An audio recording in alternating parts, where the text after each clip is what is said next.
হিন্দ বন্ধুরা, ঘষাগাছের নতুন একটা ব্লগে আপনাদেরকে স্বাগতম। এখন খুব ভোরবেলায় আর আমি এখন ট্রেন ধরবো। ট্রেন ধরে যাব নৈহাটি, নৈহাটি থেকে বাস ধরবো আর বাস ধরে সোজা যাব দীঘা। চলুন, দেরি হয়ে গেছে, তাড়াতাড়ি যাওয়া যাক। আর আমাদের বাস ছেড়ে দিয়েছে দীঘার উদ্দেশ্যে, আমরা রওনা দিয়ে দিয়েছি। আর এখন বাস চলেছে বালি ব্রিজের ওপর দিয়ে। আর এই যাত্রাপথের মধ্যেই আপনাদেরকে জানিয়ে রাখি কিছু কথা। দীঘা জগন্নাথ মন্দিরে রয়েছে 4টে দুয়ার: সিংহদুয়ার, ব্যাঘ্রদুয়ার, হস্তিদুয়ার এবং অশ্বদুয়ার। এবং আজকেই আমরা দীঘা জগন্নাথ মন্দির দর্শন করে ব্যাক করব কলকাতায়। আর বাস এখন আমাদের চলে এসছে দীঘাতে।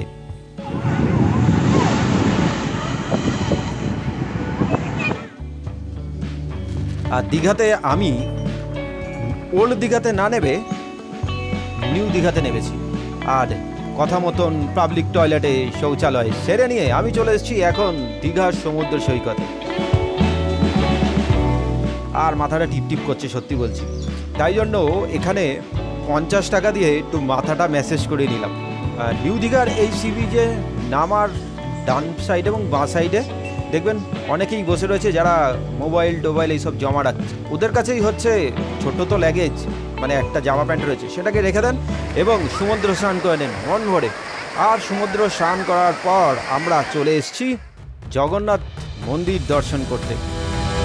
নিউ দীঘা থেকে জগন্নাথ মন্দির পর্যন্ত আমি টোটোতেই এসেছি, 10 টাকা নিয়েছে।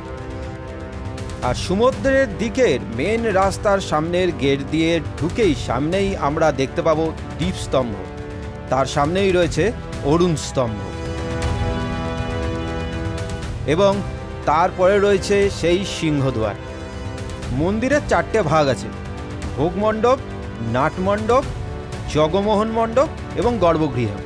গর্ভগৃহতে স্বয়ং জগন্নাথ, বলরাম এবং সুভদ্রা দেবী বিরাজমান রয়েছে। আর এই নাট মন্দির বা নাট মণ্ডপ এবং ভোগ মণ্ডপের ঠিক মাঝখানে রয়েছে এই গরুর স্তম্ভ। নাট মণ্ডপে 16টা স্তম্ভ আছে এবং মার্বেলের কাজ করা, অসাধারণ সুন্দর দেখতে ভেতরটা। জগমোহন কক্ষ, এটা কিন্তু 4টে স্তম্ভর দ্বারা দাঁড়িয়ে রয়েছে এবং ভেতরটা খুবই সুন্দর, অসাধারণ সুন্দর দেখতে। আর এই মন্দিরে শুধু জগন্নাথ দেবী নন, তার সাথেও রয়েছে নানা দেবদেবীর মূর্তি। এই মন্দিরের ভেতরের কিছু দরজা এখনও খোলা হয়নি, মানে কিছু দেবতার দরজা এখনও পর্যন্ত খোলা হয়নি, সর্বসাধারণের জন্য হয়ে যাবে। আর মন্দিরের বাইরেটা দেখুন, মন্দিরের গায়ে অসাধারণ সুন্দর কারুকার্য করা, একদম নতুনভাবে, এবং প্রত্যেকটাই মার্বেলের তৈরি। আর মন্দিরের চারধারে 4টে পুকুর রয়েছে এবং তাতে সুন্দর করে প্রচুর পদ্ম ফুলের গাছ লাগানো আছে এবং মন্দির চত্বরেও বেশ বাগান মতন করার একটা জায়গা রয়েছে। আর যেরকম পুরীতে প্রতি বছর রথযাত্রা বেরোয়, সেরকম দীঘা জগন্নাথ মন্দির থেকেও প্রতি বছর রথযাত্রা বের হবে। আর রথও তৈরি রয়েছে তা।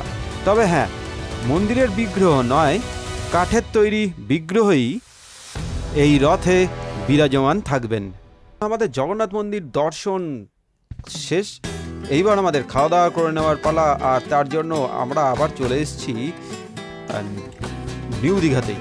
আর নিউ দীঘার এখানেই আমি এসে সাধারণত থাকি, তাই এই জায়গার খাবার দোকানেরগুলো আমার চেনা, খাবার দাবার খুব ভালোই হয়। খাওয়া দাওয়া করে নেওয়ার পর চলে আসুন অমরাবতী পার্কে।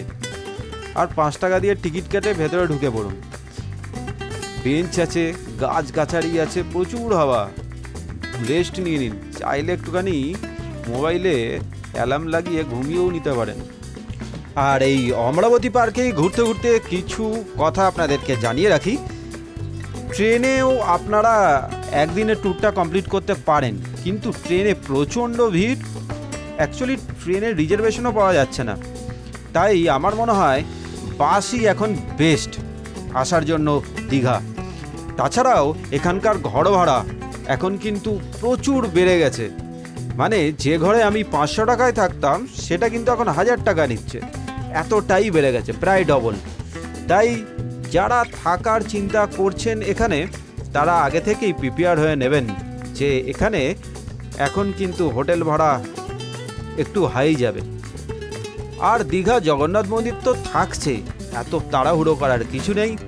তবে যাই হোক, এবার ওই বিকেলবেলায় 4টে সাড়ে 4টের সময় বাস ধরে নিন আর ফিরে পড়ুন কলকাতাতে বা নিজের বাড়িতে।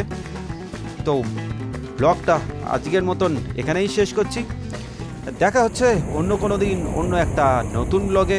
আর ব্লগটার ইনফরমেশনগুলো যদি আপনাদের ভালো লেগে থাকে তাহলে প্লিজ লাইক, শেয়ার, সাবস্ক্রাইব করে চ্যানেলটার পাশে থাকার অনুরোধ রইল।